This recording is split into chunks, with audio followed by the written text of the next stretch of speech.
Expedition 44 here with Dr. Ryan, and my guest today is Dr. Roy McDaniel. He recently wrote a book with IVP called Enacting Atonement.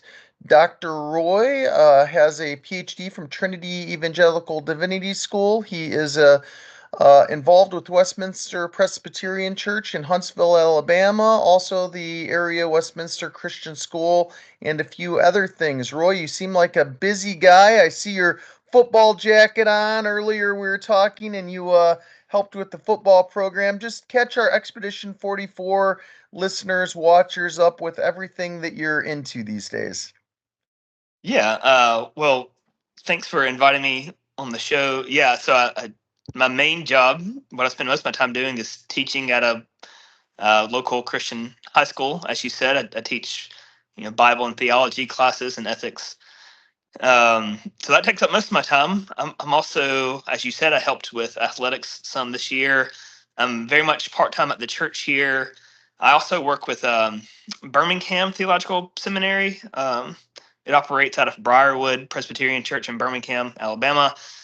I do some things for them teaching and helping out with their Doctor of Ministry program. So yeah, involved in a few different things, but grateful to have the opportunities to serve that I have, and praying that God will make it fruitful.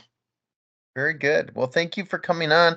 This is a little bit different of an appearance for our normal Expedition 44 people in that we tend to sort of be on perhaps the other side of the, I don't want to say fence necessarily, but the other side of the conversation on atonement. I would say coming from Trinity and being involved at Westminster, I would assume, and I'll let you kind of talk to this, that you're more on a PSA perspective of atonement. And obviously, there's several different versions, and I think you and I agree in that there's plenty of different wavelengths or textures of it, and we don't necessarily need to be stuck at one particular. Most of our Expedition 44 people have probably been involved or at least are aware that we've done a 17-part series on atonement and talking about all the different views of it. We've had Scott McKnight on several times, kind of, talking about more of his golf club analogy in atonement. But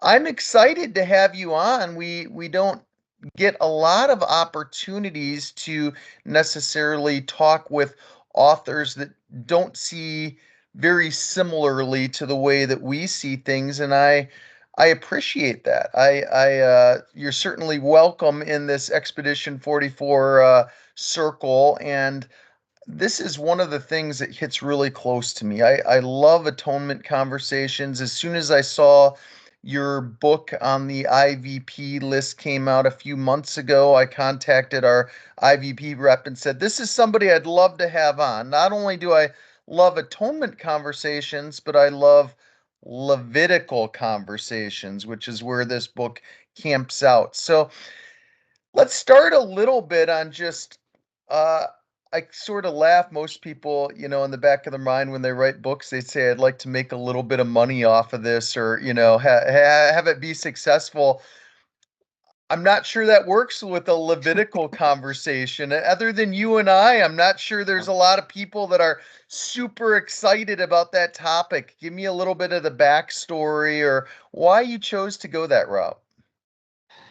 Yeah, well, you're right. The money's not just rolling in so far from it, but it is sweet that a lot of friends tell me they want to read it, and I assure them, you really don't have to. It's okay. But it started as so this is a revised version of my PhD dissertation from TEDS. Um, I went into my PhD work knowing I wanted to write on atonement. Similar to what you said, it's just right at the heart of the Christian gospel, Christian theology, Christian experience, and so it's so important. We can't say too much about it. Um, I, there's a lot of talk about atonement. There's a lot of disagreement about atonement. I guess in one way, if you want to make sure that a lot of people aren't going to agree with you, write a book on atonement and sacrifice. That will make plenty of people upset. Right. But I just came, all the reading I was doing on atonement, I became convinced. Like we need a little more coherence here, I think, because I really, sorry, the lights turned off behind me. I really appreciate like all the movement in modern atonement theory towards saying, hey, let's not be reductionistic. Let's have a fulsome account here. Let's recognize various aspects of this one unified work of atonement, what's happening here. And I hear that, and I like that. I appreciate that. I feel like we're kind of stuck there though, and like we need more to say. Like we might need to focus more on the coherence of atonement, like what really brings it together. Um, and there's still, I'm not saying my book has accomplished that, but that's one thing I was worried about, and I became convinced that sacrifice is right at the heart of it. We have here in Levitical sacrifice, God is giving His church. Um, he's giving us a paradigm through which to interpret the atoning work of Christ. It's not the only paradigm, but it is a major one that's there present in Scripture, in the New Testament, and then all throughout church history. And so I wanted to press in there and say, hey, can we think better about Levitical sacrifice and what it means for the atoning work of Christ? And can that illumine atonement a little more and bring it together in a helpful way? So yeah, I became convinced that this is a fruitful way to engage the doctrine of atonement and decided to press in with it. Yeah, I love that. And, I tend to be more on the Christus Victor side of the fence.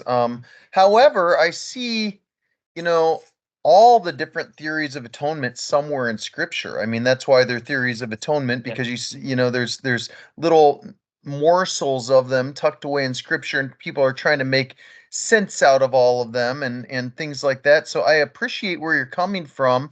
I also appreciate that you really camp out in Leviticus or in Levitical sacrifice, because I think that's so important. I think that's the core of the foundation where atonement starts. And so, oftentimes when people just kind of have a New Testament discussion around it, I think, boy, you can't really have this discussion without first getting into the Old Testament. And it sort of breaks my heart that a lot of people attempt or try to do that. And I've also said over time, even though I've spent a lot of time on atonement, and I personally tend to land kind of closer to Christus Victor, but I see a lot of merit in the other views coming with that. But one of the things that I've always said is, if I was going to land in the PSA camp, one of the reasons why I would do so is because of the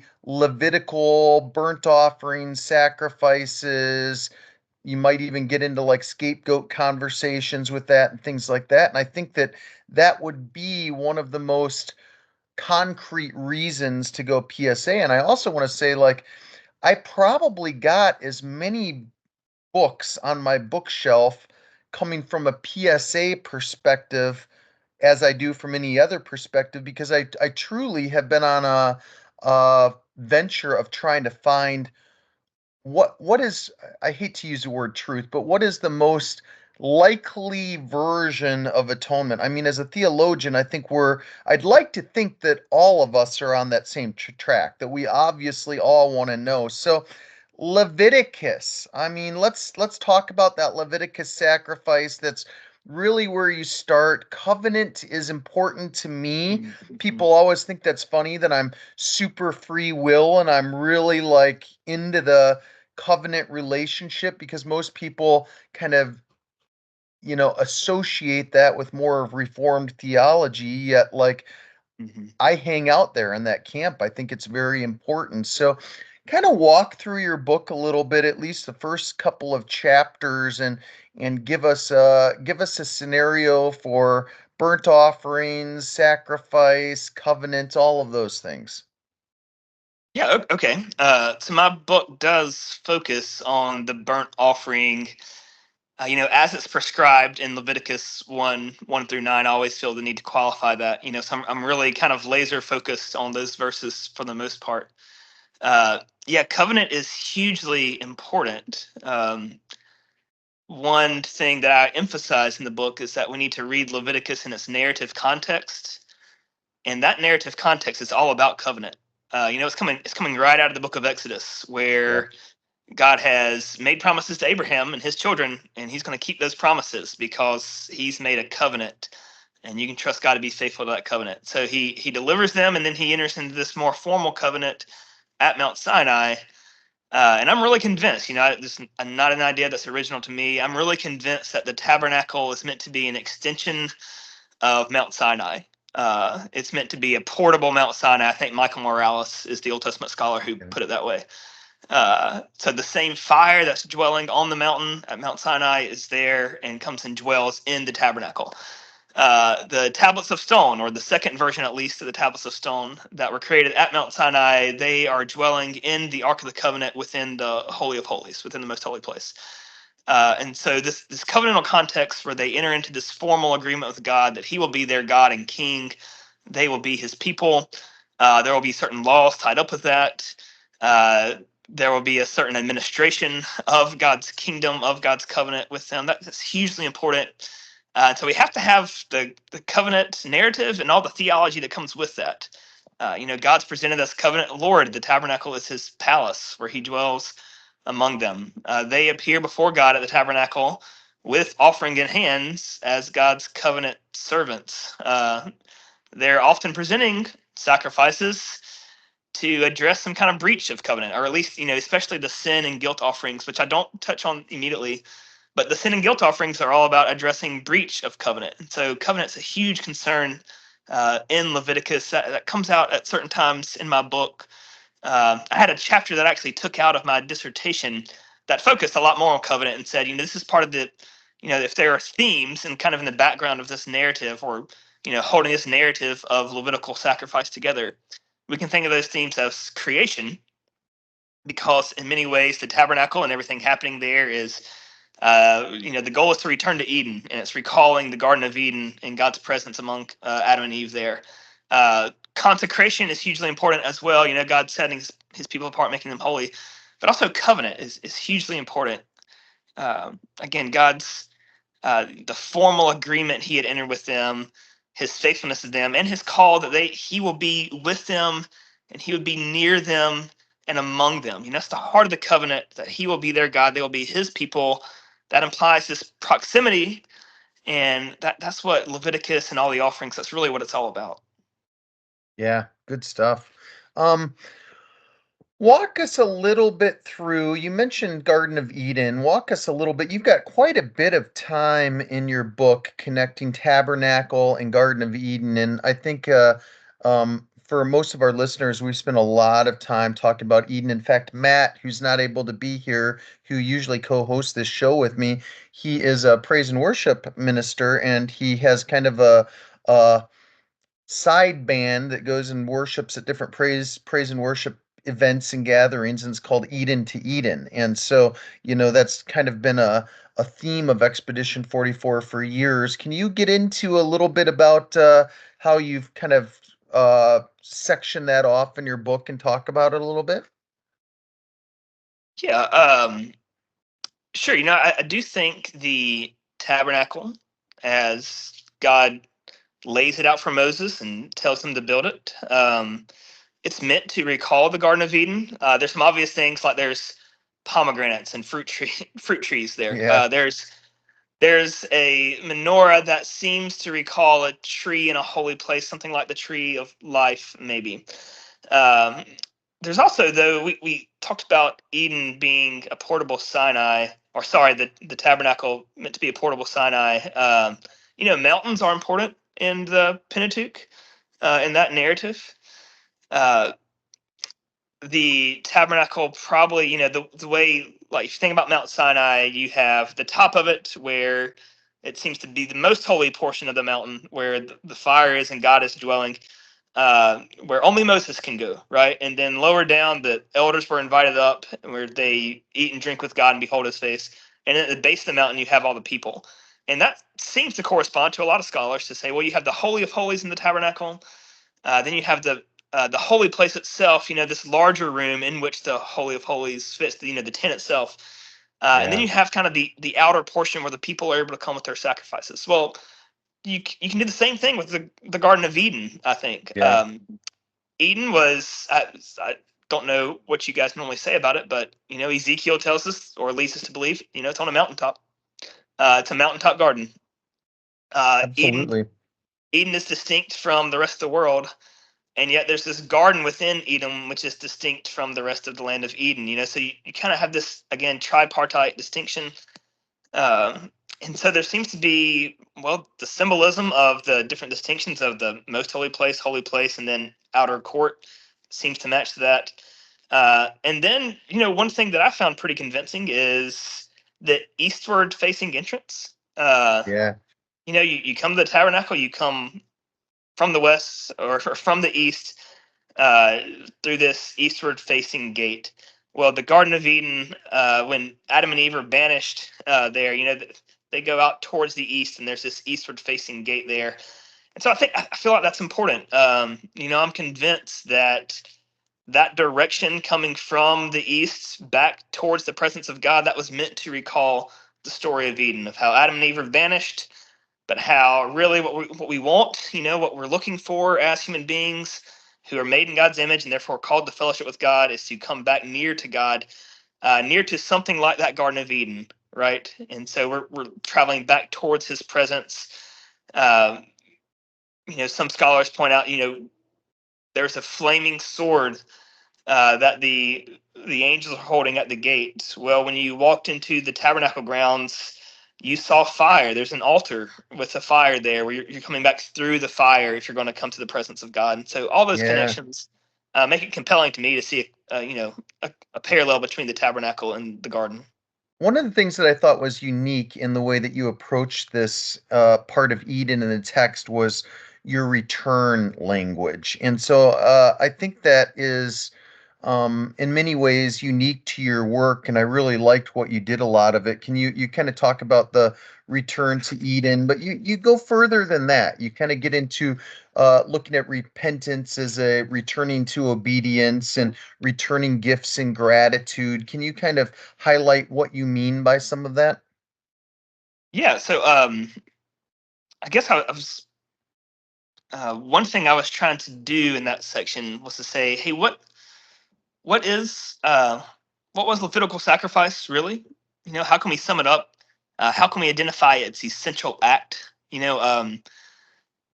That's been a huge concern of some biblical scholars and even anthropologists in the past. Like, what is sacrifice really? Is there an essence to sacrifice? And I'm a little bit skeptical that we can find some kind of like single, simple essence of sacrifice, because it's so varied, even within Scripture itself. And certainly, if you get beyond the biblical view and get beyond Scripture, it's this really varied act. But if there is an essence to it, I'm convinced that it's this idea of reception and return. Think about Cain and Abel. What are they doing? Well, they're presenting the fruit of their labor to the Lord, right? But uh, the fruit of that labor is a gift from God. God's the one who plants everything in Genesis, right? And God's the one who Yep. provides all this for it. Like he gives Adam and Eve all the produce that they have, like all the food that they have. And so they're offering the work of their labor, that's food for them, back to God. And certainly, as you keep reading the Pentateuch, yeah, God's the one who provides for His people. And so when they present these offerings, it's always food of one sort, right? Like either a grain offering or an animal offering, livestock that they would eat. And they are acknowledging that they've received it from God, and they're returning a portion of it back to God in gratitude. And so this reception and return is essential for understanding what sacrifice means. I think this still works for us today, right? Like if you give an offering at a Hmm. church, what are you doing? You're acknowledging that all you have comes from God, and you're worshiping Him in an act of gratitude by giving a portion of it back. I think it's a rich idea. It's how sacrifice can be part of the whole Christian life. We receive life from God. We devote ourselves in love back to God in gratitude. I just used this for our church service for Thanksgiving. We had a special Friday night gratitude service, and I went through the Old Testament Levitical food offerings and talked about that. And so I think there's a huge amount of relevancy today, and most people have no idea, making connections within, communion and things like that. And I found it, so many people came up afterwards and just said, they've never heard that or thought of it that way. And it was so rich. And again, as a theologian, I think, that's a little bit sad that people don't, in my mind, that's just an automatic connection. That's exactly what I think about when I go to the table, but most people don't necessarily share that with us. Yeah, offering food to God's unnecessary, right? God doesn't eat. Psalm 50 makes that really plain. Right. So why do it? Well, you do it to to celebrate the fellowship you have. Um, it creates a gift cycle. That's a term I learned doing research for this. But uh, as soon as you hear it, you're like, yeah, this is really intuitive. This is how relationships work. We give and receive gifts. We give and receive things that are unnecessary. When I was with my family this past week, we ate Thanksgiving. The food was completely unnecessary, right? Like, we didn't need this abundance. We didn't need this much. My mother didn't need to cook it all for us. I'm 40 years old. I'm capable of preparing a meal for myself. But you do it, so it's like this creates fellowship. When we give Christmas gifts later this year, I'm going to give my wife a gift. It's completely unnecessary, but it creates fellowship, right? And it Yeah, celebrates that yeah, bond. And that's what Israel was doing at the altar. Is they're engaging in this gift cycle with God for the sake of enjoying the fellowship they have with Him. Uh, yeah. when something goes wrong in that relationship, the gift cycle might need to include some means of what I would call satisfaction. Some way of repairing the breach in the relationship. But this notion of gift cycle is really it can help us hold together everything that was happening at the altar. And that's a lot of what I meant by return. God always initiates the gift cycle, right? Because God always gives first. It's one thing that grace means is that God's gift is always first. Um, but yeah, we're still called to enter into this kind of covenant reciprocity with God, where Yep. we return what He's first given. It really is interesting. I've spent a lot of time. I wrote a book on this subject of when you enter into relationship with God. I mean, I don't think anybody would argue that it's God that acts first in some kind of grace towards us. But we always say grace is free, and although that is certainly true, there is reciprocal action. There is this thing in covenant that, like, if you're a good friend, you're going to want to act reciprocally towards that love. And I think, unfortunately, a lot of our churches today sort of miss that. They just look at just the free gift all by itself, and they don't see, that every action requires a reaction to that, Mm. sort of. Yeah, good Yeah. stuff. One thing I was glad that you got into a little bit, and it's early on in the book, I think it's page 57. You often quote in this section Morales's book, Who Shall Ascend? And it gets into death. And boy, this is, I think, in our culture, out of Levitical law, this is the hardest one for people to kind of wrap their head around because it's just so different from our culture today. And so it says, the way to God, Morales writes, is through a bloody knife and a burning altar. This is hard in our culture. Like, you people kind of ask, like, is this appeasement of blood, or what is going on? Am I sure, do I really want to have a relationship with, a bloodthirsty God? What is a better way to frame that kind of covenantal interaction? Um, yeah. So I think you're right. We should be aware of seeing God as bloodthirsty in the sense of, like, He just loves to see destruction, right? 'Cause we know that's not true. God wants to Yeah, give life, and so you can't really understand Leviticus at all if you don't start with this strong affirmation that God is the Lord who wants to share His life in abundance with His creatures, right? Like, this is what is happening at the tabernacle. He's calling us yeah, into His own life, love, and glory, and He doesn't delight in the death of the wicked in any sense, right? And so God, He's not out for blood. However, I would say a few things. Death, in a way, is just part of the covenant agreement. In some way, you might think of it as God is life. we have fellowship with God, we have fellowship with life. If we break that fellowship with God, we're embracing death for ourselves, right? Like we're his creatures, we're completely dependent upon him. It's like cutting ourselves off. It's like a flower cutting itself off from its roots. It might Yeah. look pretty for a while, but it's headed to death, right? Like Yeah. it's on its way to death.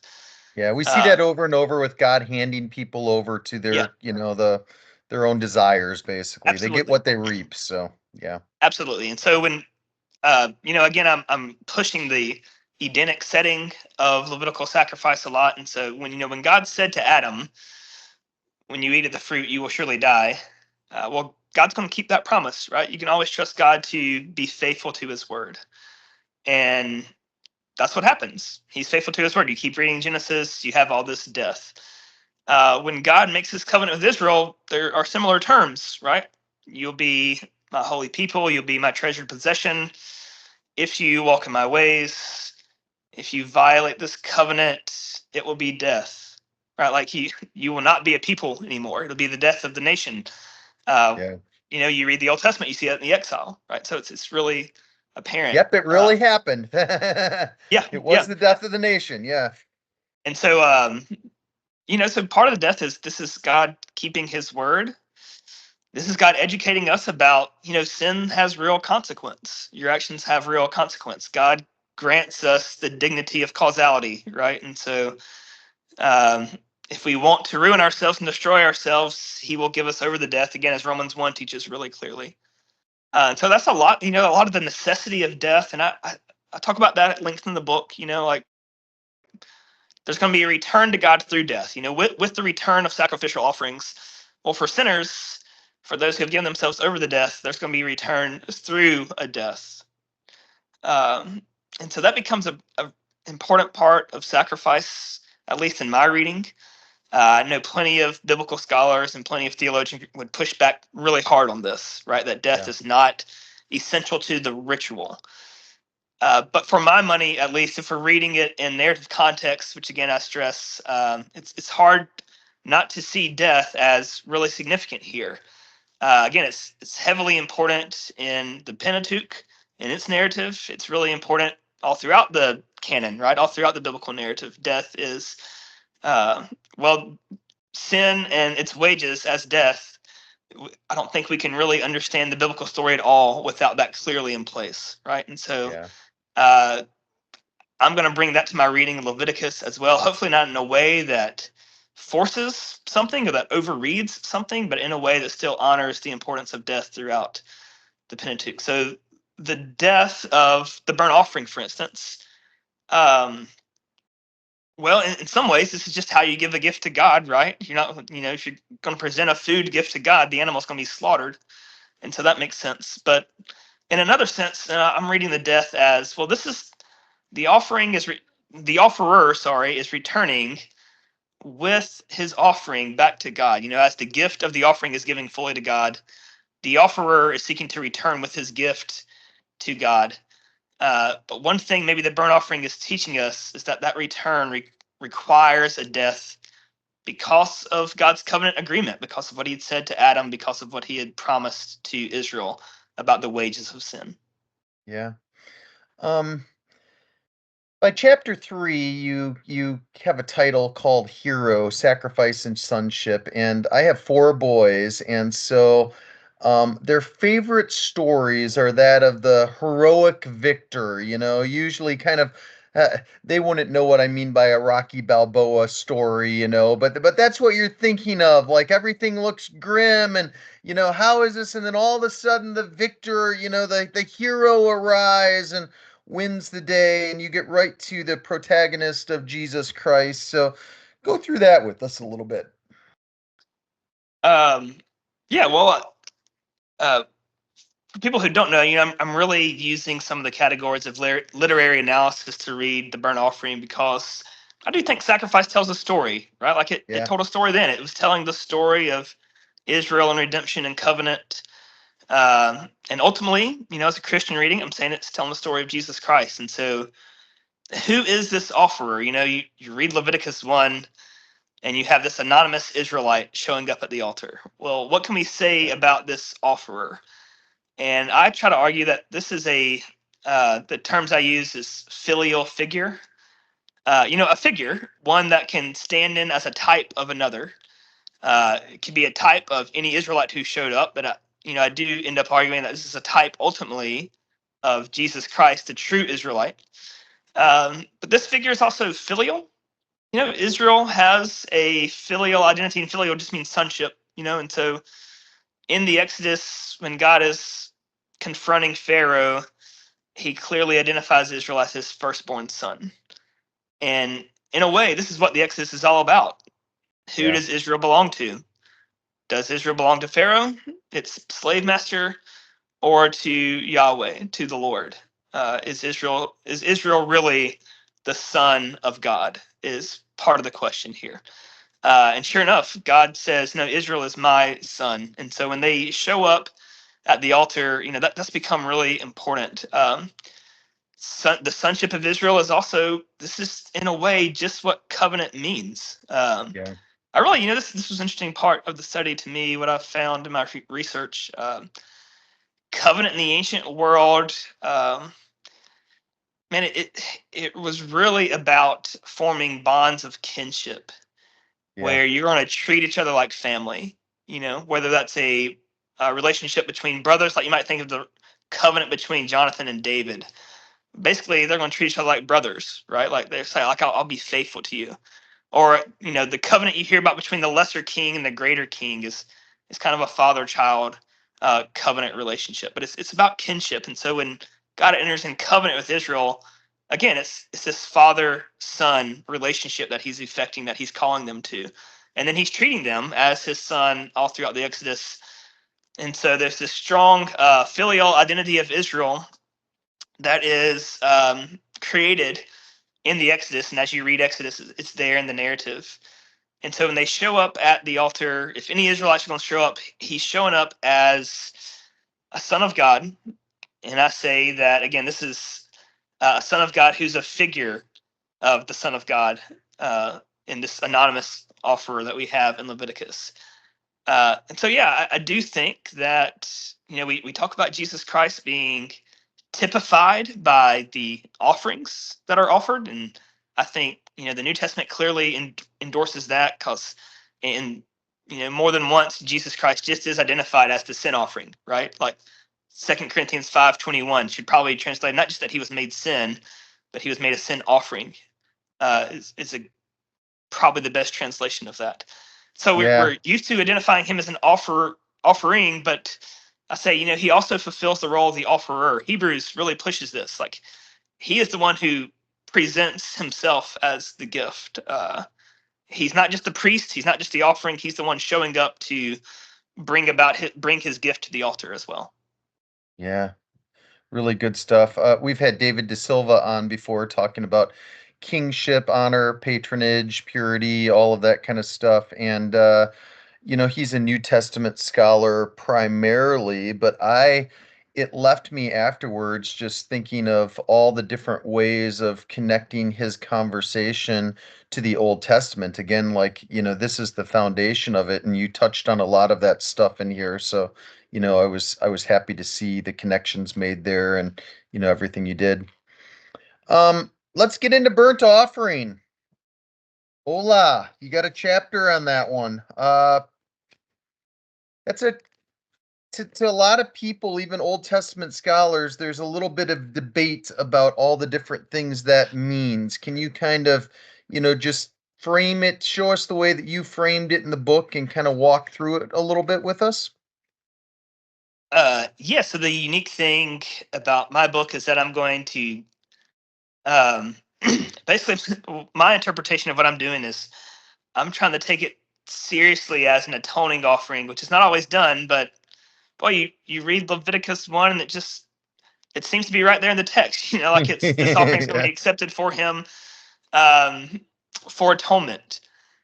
And even you think about the Day of Atonement, and of course it's the sin offering that gets all the attention as the atoning offerings, but Yeah. those sin offerings were presented with burnt offerings Yep. on the Day of Atonement. Even so, the Day of Atonement is an atoning offering. Often it's not seen as this; it's seen as maybe pretty often that an offering of like invocation. You identify God as God, as the true God, and you call upon His name. 2 Kings 18 is that the right passage? It's 1 Kings. It's when Elijah is at Mount Carmel with the prophets of Baal. And they offer burnt offerings, and this essentially gets the Lord's attention, right? And He responds to it. And all people say that could be paradigmatic for the burnt offering. And I'll say, okay, well, maybe, yeah, like any offering identifies, if you present it to the Lord, you're identifying the Lord as your God, right? That's what it means to present an offering. It's identifying God as God. Augustine said, a true offering is anything you present to God by which you cling to Him in fellowship. That's a bad quote, more of a paraphrase, but you're identifying God as your God and clinging to Him in fellowship, and that is what the burnt offering is about. But I don't think that has to exclude the idea of atonement. When Right. we come, we're not only identifying God as our God, but we're looking for this act that makes us acceptable to God as well. We're looking for the cleansing and compensation that we need to be presented to God as well. So that's unique on my take of the burnt offering.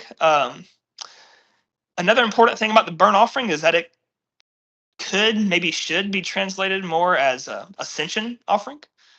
Olah is the Hebrew word. It just means ascent, right? Like something's going up in smoke. Here is what's happening, and so this is what happens to the burnt offering. Yeah. It all gets turned into smoke. It all ascends to God. The whole thing is placed on the altar and burned, and it ascends heavenward as the smoke rises from the altar.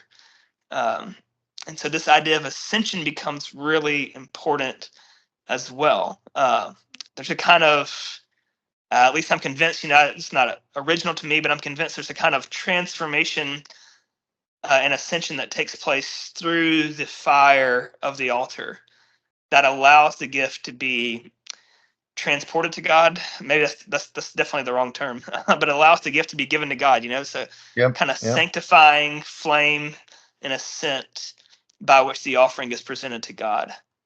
And I think in my reading, this is the offerer participates, shares in that sanctifying ascent to God through the burnt offering.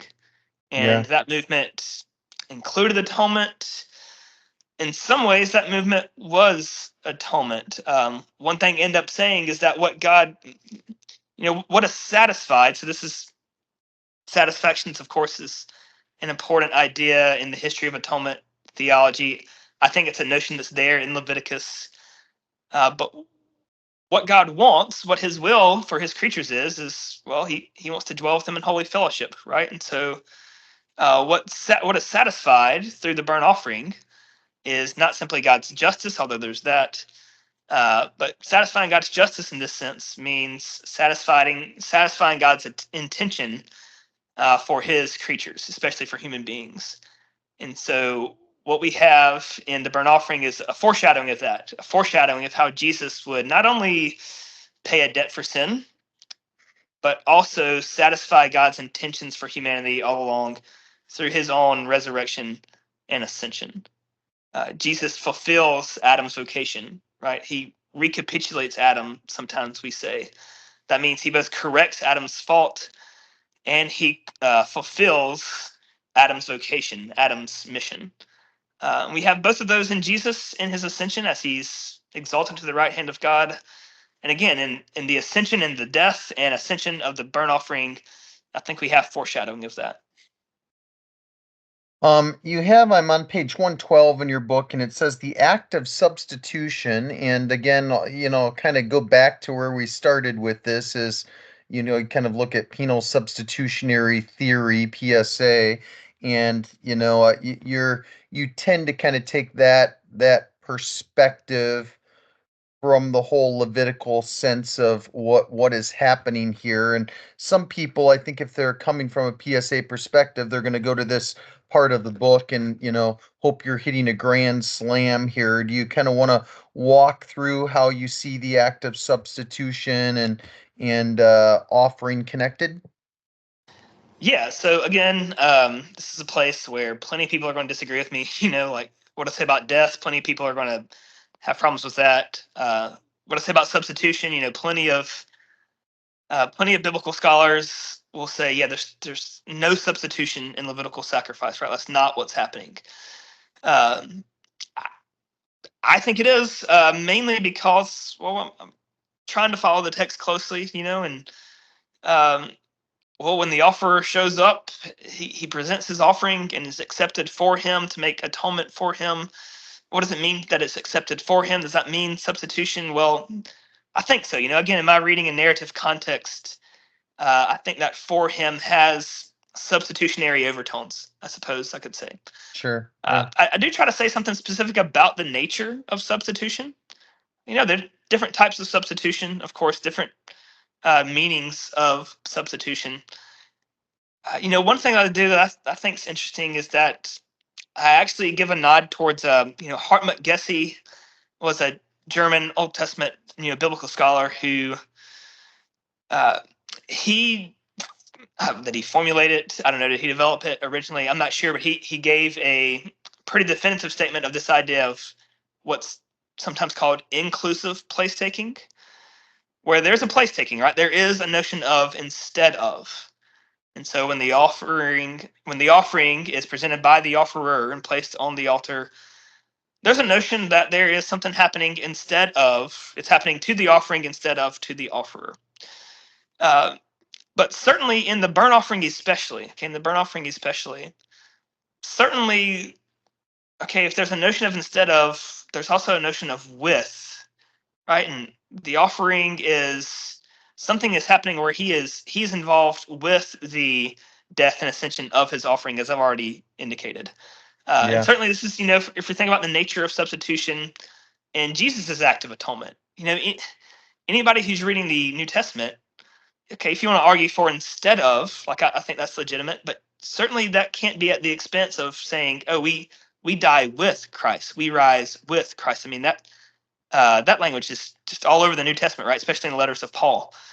And so I think we have to have both of these notions where there is a kind of instead of, something happens to the offering instead of the offerer, something happens to Christ instead of us. But this notion of with is right along with it.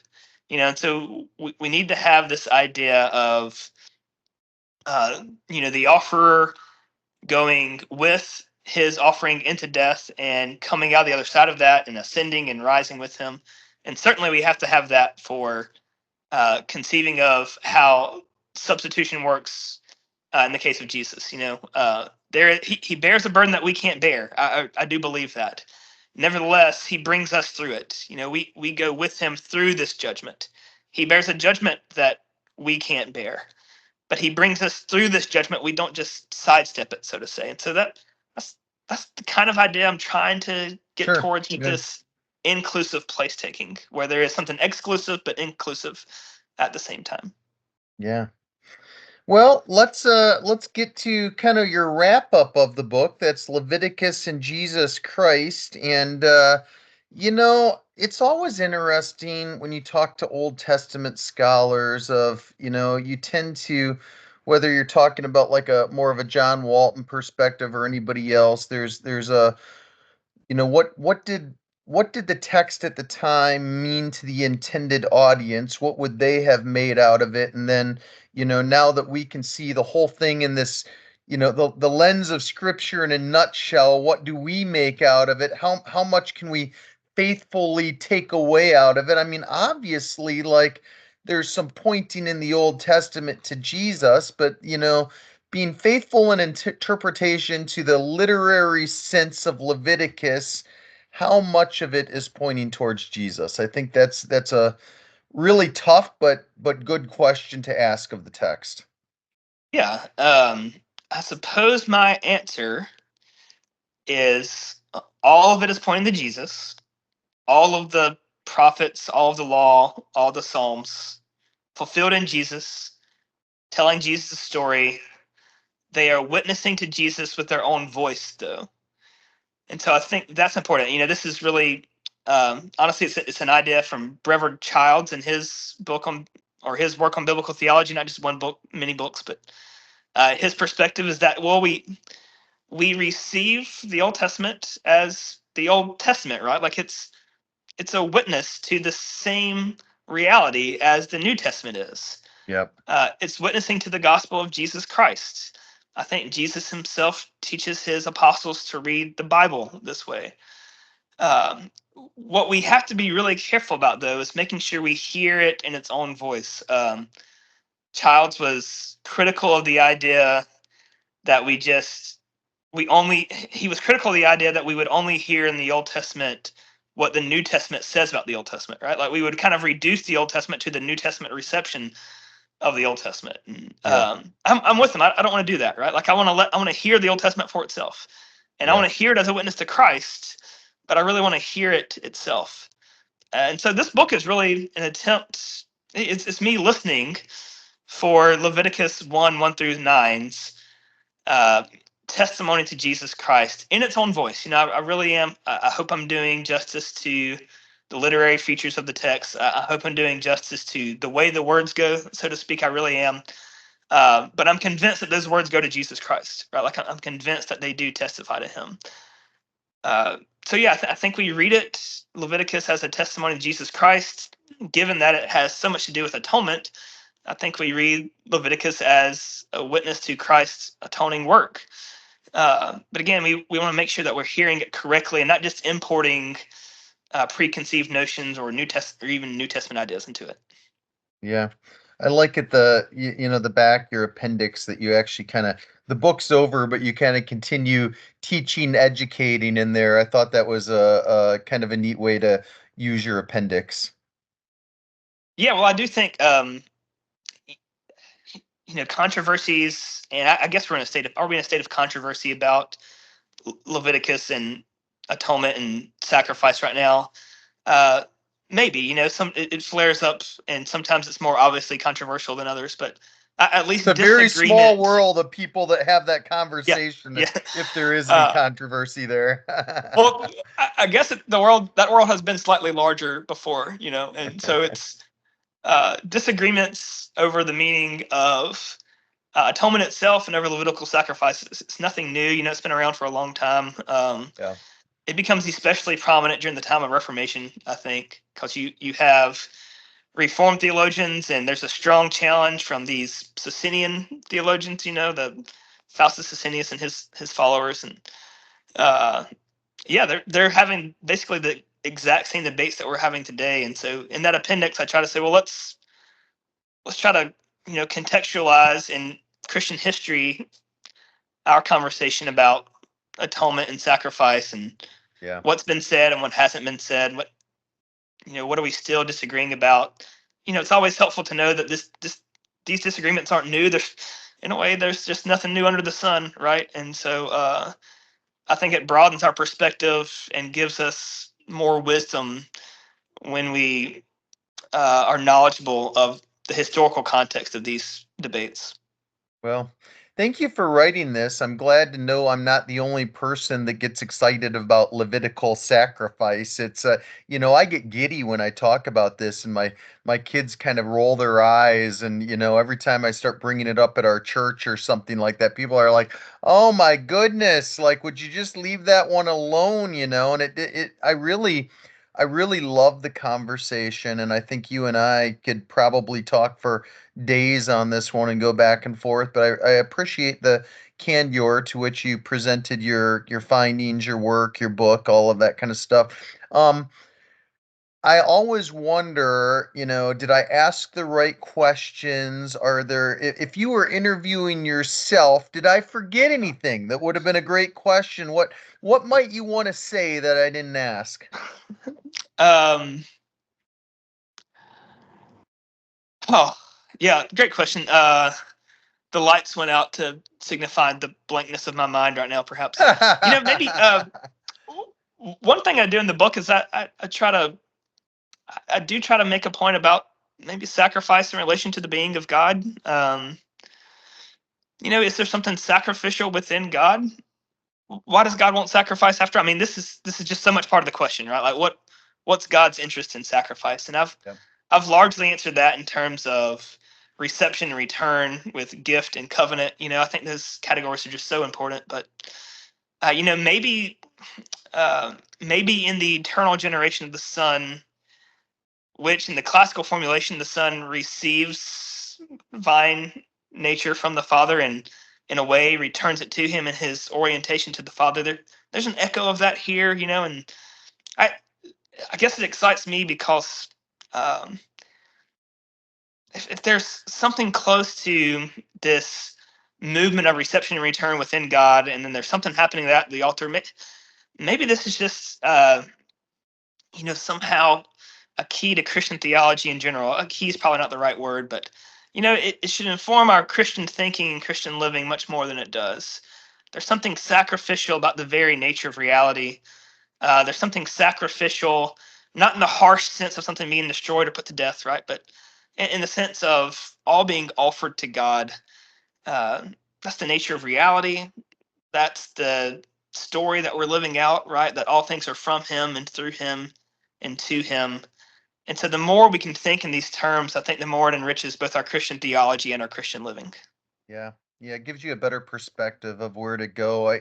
This is gets into some of these conversations in theology that we just don't have the answers to. You can go back and I mentioned Walton earlier, and he spent another IVP author, and he spent a tremendous amount of time trying to, sort of analyze the Old Testament and say how much of the narrative is what the people thought versus thus saith the Lord. And so you get into that with the kinship conversations of, you know, how much do they attribute to God wanting these things or desiring them because that's the way the rest of the quote unquote gods of their ancient world worked, and that's what they thought of God. Was that necessarily true of Yahweh or not? There's just, boy, again, we could discuss this one for days on end. Yeah.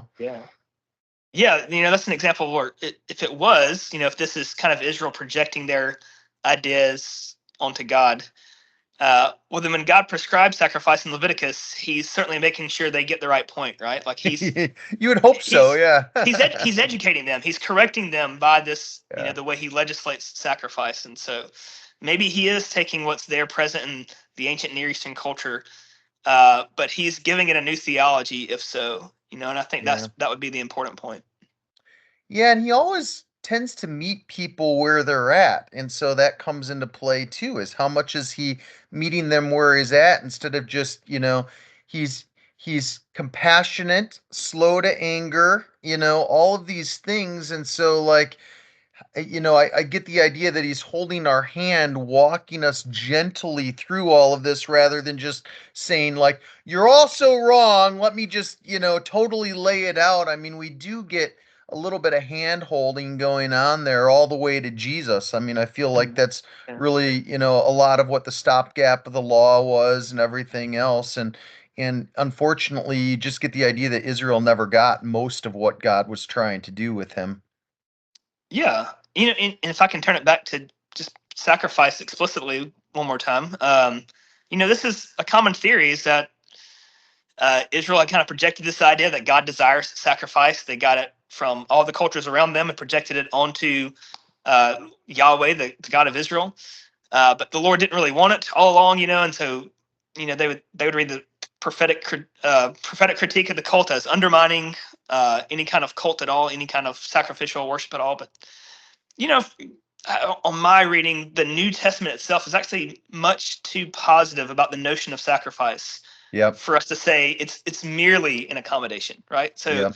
it's God meeting them where it's not merely an accommodation. There's something about this movement of sacrifice and the act of sacrifice that God actually approves of, that He endorses strongly. We're called to present ourselves as living sacrifices, right? Right. This is what righteousness is. This is what the life of faith is, according to the apostolic revelation. All right, and so Yeah. Holy it's a and notion that we blameless. need That to, goes that sacrificial language. Yeah. yeah, it's a notion that we have to make sure that we understand rightly, and we don't want pagan notions of sacrifice anywhere near Christian theology, right? But it's a notion like this language and concept of sacrifice is not one that we can just discard as saying, oh, that was Old Testament accommodation. We don't need that. That's not Yeah. really true. Not really what God wanted. No, I don't think that is really a position that we can hold if we're going to read and take the New Testament seriously. Yeah. Well, Roy, thank you for this work that you've done for us. It's a gift.